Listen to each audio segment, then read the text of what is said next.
তো যেই ঘরখানে আপনি মরেছেন, এই ঘরখানে তো আপনি আপনার বিবিকে নিয়ে অনেক সুখের দিন কাটিয়েছেন।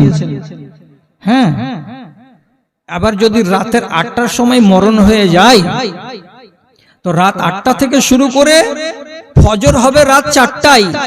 তো এতক্ষণ ধরে কি আপনার বেটা, বেটি, বউ, মা আর অন্যান্যরা এরা কি আপনার পাশে সারা রাত বসে বসে যোগানদারি করবে? করবে না। 1-2 ঘন্টা 2 ঘন্টা কাঁদাকাটি করার পর শেষের বেলায় বলবে, এই মরা মানুষটার স্ত্রীটাকে বলবে, যদি সে মা হয়তো মা, সে যদি ভাবি হয়তো ভাবি, ওকে ডেকে বলবে, ভাবি আমরা ঘরে গেলাম, ভাই তো মরে গেছে, সকাল বেলায় কবর হবে, 10টাতে মাটি হবে, তো সব আরাম করো, তুমিও আরাম করো, ভাইয়ের পাশে তুমি এখানে থাকো, আমরাই তো পাশে তোমার সাথে এই ঘরে আছি। আপনারই স্ত্রী, ওকে যদি বলা যায় যে আমার মরা ভাইয়ের কাছে থাকো, পাশেখানে থাকো, তুমি এটা তোমার ঘর, এই স্ত্রী আপনার ভাবি আপনার সামনে হাউমাউ করে কাঁদবার বলবে, ভাইজি একাই থাকতে বড্ড ভয় লাগছে জি ভাই। একাই কেন? এটা যে তোমার স্বামী, এটা স্বামী যদি হতো তাহলে তোমাকে কি ডাকতাম? এটা যদি স্বামী হতো তাহলে কি আমাকে ভয় লাগতো? এর দেহখানা স্বামী, এর মুখখানা স্বামী, এর সবই কিছু স্বামী, কিন্তু আসলটাই নাই, তার ভেতরে আত্মা মরে গেছে। এ হলো মরা লাশ। মরা লাশকে দেখে স্ত্রী পর্যন্ত ভয় করে, আর ঘরের ভেতরে একাই থাকতে রাজি হয় না। হয় বেটিকে ডাকবে, না হয় ননদকে ডাকবে, না হয় আর কাউকে সাথে নেবে, তাহলে ঘরের ভেতরে থাকতে পারবে। নচেত একাই মুর্দারকে ঘরে নিয়ে কোনো মেয়ে ছেলে থাকতে রাজি হবে না। কেন এমন হলো যে? এত সুখের মানুষটাকে, যাকে আপনি দিয়ে সাজ সরঞ্জাম দিয়ে, টাকা পয়সা দিয়ে আর সোনা দানা দিয়ে এত ভালোবেসেছিলেন, সে আপনাকে দেখে ভয় করছে আজকে। কেন? আপনি মরা, আপনার জিন্দা নয় আর নন আপনি, আপনার নাম হয়ে গেছে লাশ। এই জন্য বাংলাদেশের একটা কবিতায় লেখা আছে, মরা লাশ খাটের উপরে শুয়ে শুয়ে বলছে। কি বলছে? জ্ঞান করেন আপনি, আপনারও জীবনে এটা দিন আসছে। আমি একদিন মানুষ ছিলাম, আমি একদিন মানুষ ছিলাম, আমার একটা নাম ছিল, সবার মতো আমার গায়ে রক্ত পানি ঘাম ছিল, রক্ত পানি ঘাম ছিল। এখন আমি মরে গেছি, হয়ে গেছি লাশ, এখন আমি মরে গেছি, হয়ে গেছি লাশ। জলদি করে দাফন করো, নইলে সর্বনাশ রে, নইলে সর্বনাশ। সবাই তখন আমার ঘরে, সবাই তখন আমার ঘরে লাশের ভয়ে কাঁপছিল। আমি একদিন মানুষ ছিলাম, আমার একটা নাম ছিল, সবার মতো আমার গায়ে রক্ত পানি ঘাম ছিল, রক্ত পানি ঘাম ছিল। আহারে, আজ শরীরে রক্তও নেই, আজ আপনার গেঞ্জিটা ঘামেও না, আজ আপনার নতুন নাম কি নাম? তো লাশ।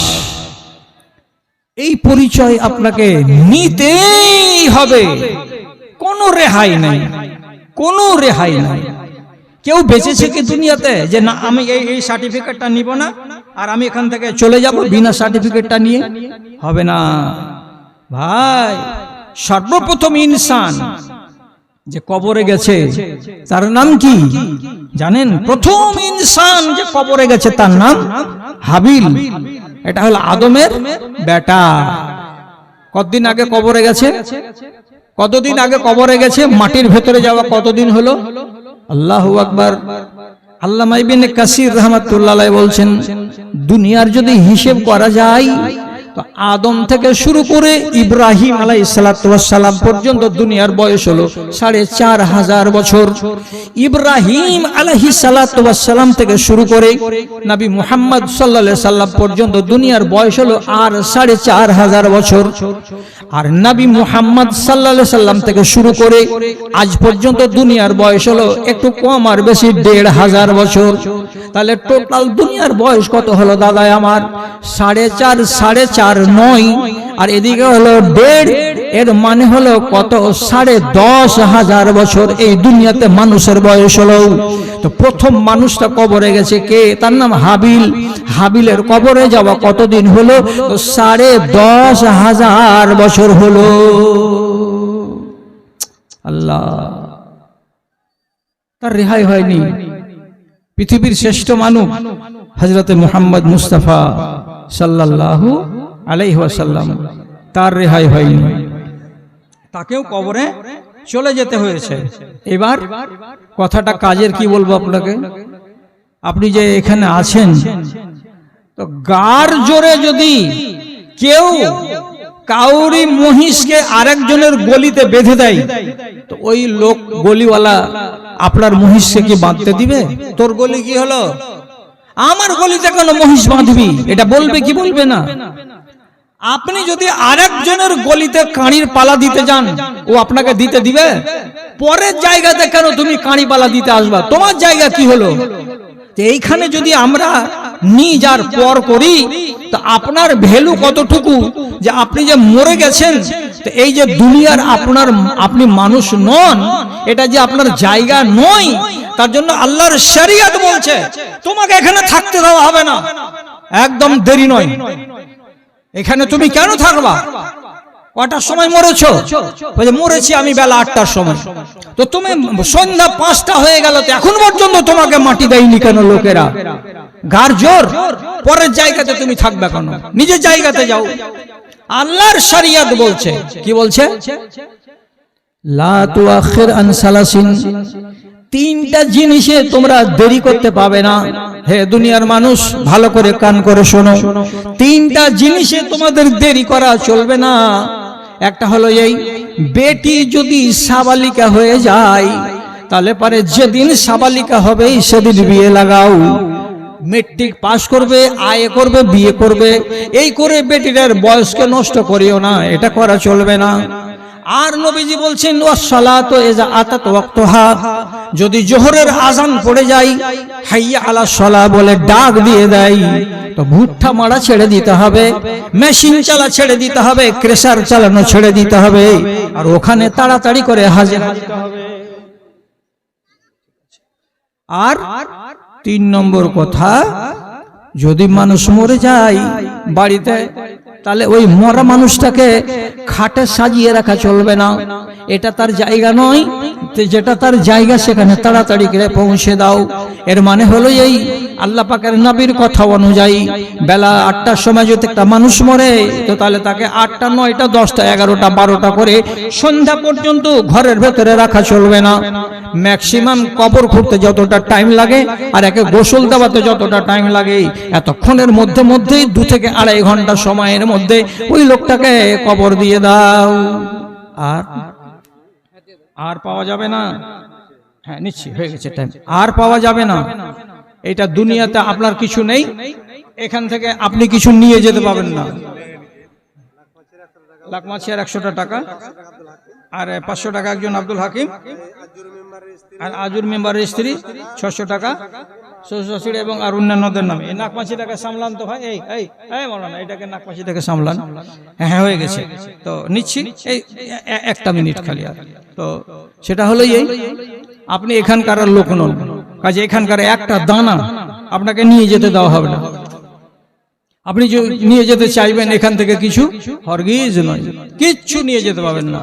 সোনা না, চাঁদি না, টাকা পয়সা না, আর কোনো কিছু বলছেন না। এমন পর্যন্ত কি আপনার গায়ের যেটা পোশাক আছে, সেটাকে পোশাক, এমন একটা পোশাক, যে পোশাকটা পৃথিবীর জীবন্ত মানুষেরা জীবনে কোনোদিন পরে না, কেউ পরতে রাজি হবে না, এমন একটা কাপড় আপনাকে দিল, এমন একটা পোশাক দিল, পোশাকটার নাম হলো কাফন। কাফন কোনো জীবিত মানুষ পরবে না, মরা মানুষই পরবে, আর সেই জিনিসটা গায়ে দিয়ে আপনাকে কবরের দিকে চলে যেতে হবে। সাইদ হাজি কত টাকা আছে? 5000 টাকা। টাইলস মিস্ত্রি, ওর ছেলে টাইলস মিস্ত্রি। আচ্ছা, তো ছেলে দিচ্ছে না, হাই সাহেব দিচ্ছে? এটা তোমার দেওয়া হয়ে গেছে 5000 টাকা। এখন এটা হাজি সাহেব দিয়ে পাঠালেন 5000 টাকা। আচ্ছা, আলহামদুলিল্লাহ। সাইদ হাজি সাহেব উনি উনার পক্ষ থেকে 5000 টাকা দিয়ে পাঠিয়েছেন। আল্লাহুম্মা সাল্লি আলাইহি, আল্লাহুম্মা বারিক আলাইহি। এটা কার? আচ্ছা, কোন এক ভাই, কার সালা বললেন, ও কালা দিয়ার থেকে এক ভাই, উনি দিয়ে পাঠিয়েছেন 200 টাকা। আর একজন নিশ্চয় একটা মহিলার দান হবে 150 টাকা, আর একটা ক্যাথা আর একটা পাখা। আল্লাহুম্মা সাল্লি আলাইহিম, আল্লাহুম্মা বারিক আলাইহিম, আল্লাহুম্মা ইয়াদুম বিল ইলমি ওয়াল হিলমি ওয়া যায়িনহুম বিল ঈমানি ওয়াত তাকওয়া ওয়া লা তুরজুম বিল ফিতানি ইয়া রাব্বাল আলামিন, আমিন বিরহমাতিকা ইয়া আরহামার রাহিমিন। আচ্ছা, তো এগুলো কখন এসছে? আচ্ছা আচ্ছা, যাই হোক, আমি যখন কথা আরম্ভ করেছিলাম তখনই এসেছিল একটা গ্লাস আর একটা বদনা পিতলের। এই জিনিসগুলো মানুষের এখন আর প্রয়োজনে লাগে না। এক যুগে মেয়েদেরকে দান দিতাম আমরা, আর নিতামও আমরা। আর কোনো মেয়ে লোককে যদি তার বাপ মা পিতলের কাঁসার যদি জিনিস দান না দিয়েছে, তো শ্বশুর বাড়ি তাকে নুচে কামড়া ছিঁড়ে খেয়েছে। কেমন ঠ্যাঠার বেটিকে একখানা কাঁসার দান দেয়নি। সেই কাঁসার থালি এখন শেরশাবাদ লোকের বাড়িতে জং লেগে গেছে, সীসা ধরে গেছে, সাদা সাদা রং পড়ে গেছে, সোভড়া লেগে গেছে, আর ব্যবহার নাই।